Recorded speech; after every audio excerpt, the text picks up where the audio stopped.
উত্তর বঙ্গোপসাগরে সক্রিয় প্রবল মৌসুমী বায়ুর প্রভাবে সৃষ্ট সুস্পষ্ট লঘুচাপের কারণে আগামী শনিবার পর্যন্ত চট্টগ্রাম বিভাগের ৫ জেলায় ২০০ থেকে ৫০০ মিলিমিটার পর্যন্ত বৃষ্টিপাত হতে পারে বলে সতর্ক করেছে আবহাওয়া অধিদপ্তর। এতে পাহাড় ধস ও আকস্মিক বন্যার উচ্চ ঝুঁকির সতর্কতা দেওয়া হয়েছে। অধিদপ্তরের তথ্য অনুযায়ী গত ২৪ ঘন্টায় চট্টগ্রামের আমবাগান এলাকায় ২৭৭ মিলিমিটার, বান্দরবানে ২১০ মিলিমিটার, রাঙ্গামাটিতে ১৬৫ মিলিমিটার এবং কক্সবাজারে ১০৩ মিলিমিটার বৃষ্টিপাত হয়েছে। পরিস্থিতি বিবেচনায় টেকনাফ, উখিয়া ও কক্সবাজার সদর উপজেলা, চট্টগ্রাম সিটি কর্পোরেশনের ৭, ৮, ৯ ও ১৪ নম্বর ওয়ার্ড এবং বাঁশখালী উপজেলা, বান্দরবানের নাইক্ষ্যংছড়ি, লামা ও বান্দরবান সদর উপজেলা, রাঙ্গামাটি ও খাগড়াছড়ি জেলাকে ভূমিধসের উচ্চ ঝুঁকিপূর্ণ এলাকা হিসেবে চিহ্নিত করেছে আবহাওয়া অধিদপ্তর।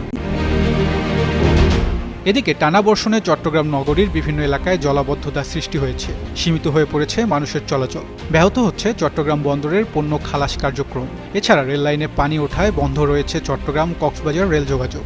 নগরীর মুরাদপুর সুন্নিয়া মাদ্রাসা সহ কয়েকটি এলাকায় রেললাইন তলিয়ে যাওয়ায় এই পরিস্থিতির সৃষ্টি হয়েছে। রেলওয়ে জানিয়েছে কক্সবাজার থেকে যেসব ট্রেন ঢাকায় ছাড়ার কথা সেগুলো চট্টগ্রাম থেকে ছাড়ছে, আবার কক্সবাজার পর্যন্ত না গিয়ে চট্টগ্রামেই যাত্রা শেষ করছে ঢাকা থেকে ছেড়ে আসা ট্রেনগুলো।